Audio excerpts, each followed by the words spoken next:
We are blessed in this country to have some of the most beautiful forests and national parks in the world.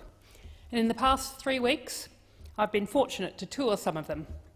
From Helms Forest in southwest Western Australia, home to old-growth Curry and Jarrah, all the way across the country to Nullika State Forest in southeast of New South Wales, home to the vulnerable quoll.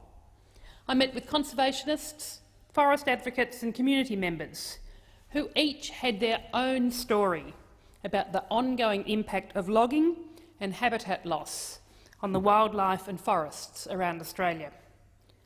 I also had the pleasure of being part of the Australian Wildlife Tourism Conference in Geelong, and what a useful, timely and informative event it was.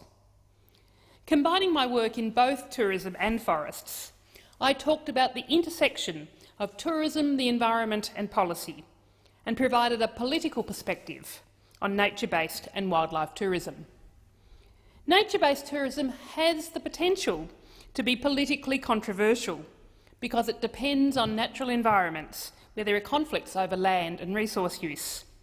We know it's an economic money spinner with huge potential across the recreation, accommodation and hospitality sectors.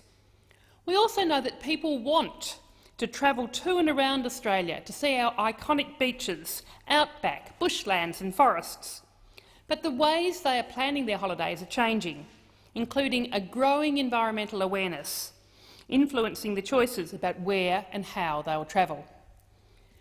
The Productivity Commission's research paper in February told us that more than 30% of these tourists favour environmentally friendly tourism, and as domestic or international travellers, they have the money to spend. Across the country, nature-based tourism is a $23 billion industry. In Tasmania, more people are employed in the tourism industry than in agriculture, fisheries and forestry. In the East Gippsland community in my home state of Victoria, there are 1,500 people directly employed in tourism, compared to just 56 in mining. And despite it being one of the main native forest logging areas in the country, there are only about 600 jobs in native forest-based logging industries. In fact, the tourism industry nationwide currently employs over 500,000 people, twice the workforce of the mining industry. Our native forests play a huge role in nature-based tourism across Australia. But if they are logged, mined, polluted, invaded by pest plants and animals, have water deprived from them, these opportunities are lost. Their values to education, health, both physical and mental, and knowledge of the world around us are lost.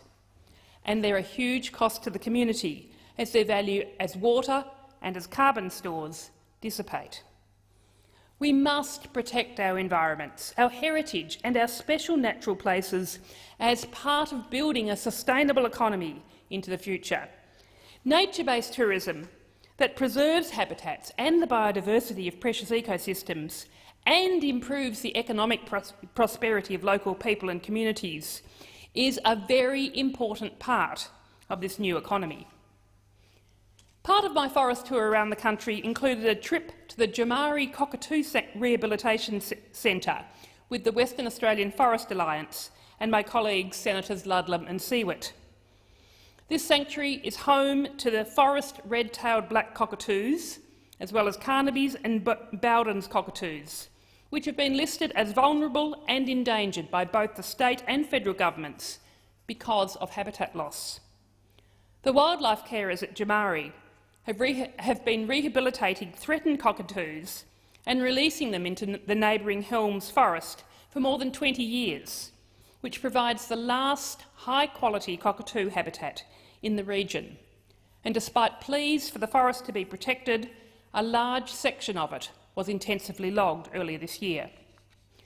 These cockatoos have a heavy reliance on nesting hollows in trees that are over 200 years old.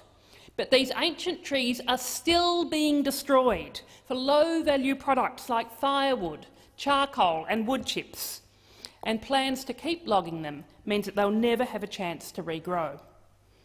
The continued logging of mature nesting trees in the Karri, Jarrah and Marri forests in southwest Western Australia has led to the rapid decline of many bird and animal species, and with cockatoos living for 40 years or more, we are yet to see the full impact of this loss.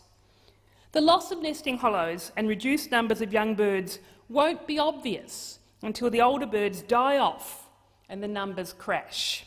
I applaud the efforts of the West Australian Forest Alliance. Their continued advocacy highlighting the impact of logging and habitat loss must be commended. Thank you so much. And this all has a direct impact on the local economy. Tourism in the southwest of WA accounts for 21% of all visits annually to the state, and after my visit I can see why. The diversity of the native flora and fauna of this area of Western Australia is astounding, yet logging continues, and with it the precious natural resources that tourism depends on are in rapid decline. The Central Highlands of Victoria is another area of forests where nature-based tourism opportunities are bountiful. It's home to the now critically endangered Leadbeater's possum and the world-famous mountain ash forests. The Central Highlands have been very effectively rebadged by the local community as the proposed Great Forest National Park. We know what's necessary to protect Leadbeater's possums, and that's to stop logging their habitat through this Great Forest National Park. The park will be a boom for nature-based tourism and recreational activities and will contribute social, environmental and economic benefits for the region. And unless we take actions like this to protect our native forests, we can kiss goodbye to these potential nature-based tourism activities. For the good of the community, we must shift away from the environmentally and socially damaging old economy. The logging in Toolangi and the surrounding forests must cease. Then just last week, I visited the forests of southeastern New South Wales.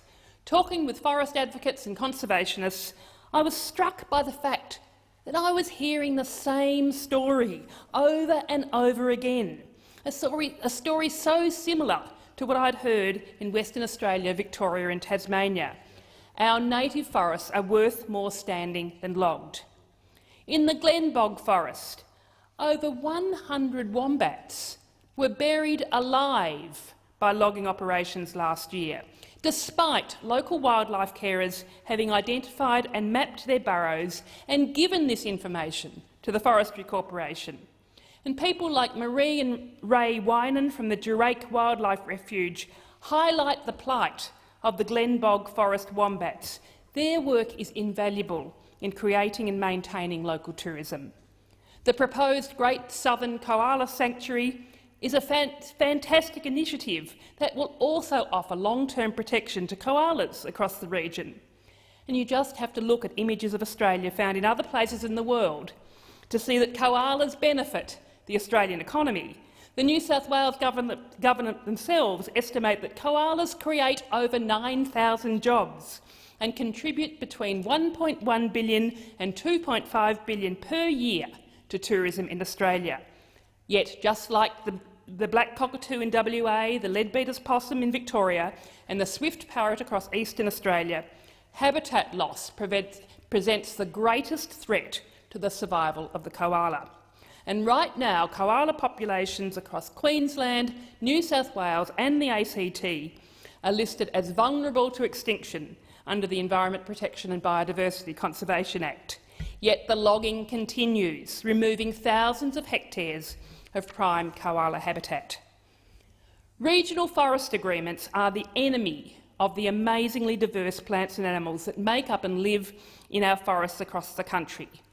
This federal government wants to roll over these failed state and federal agreements for another 20 years, agreements which place the value of a logged native forest over and above the value of a native forest that's still standing. Regional forest agreements must go. And there is so much more we can do to protect the amazing native forests across our country. We must strengthen the EPBC Act and continue to fight against this government's attacks on green groups. We must stop native forest logging and shift all wood production out of native forests and into well-managed sustainable plantations. And we must remove the the inclusion of wood from native forests from the renewable energy target, and focus our energy supplies onto other forms such as solar and wind, and better resource tourism and build more sustainable infrastructure to support a robust tourism.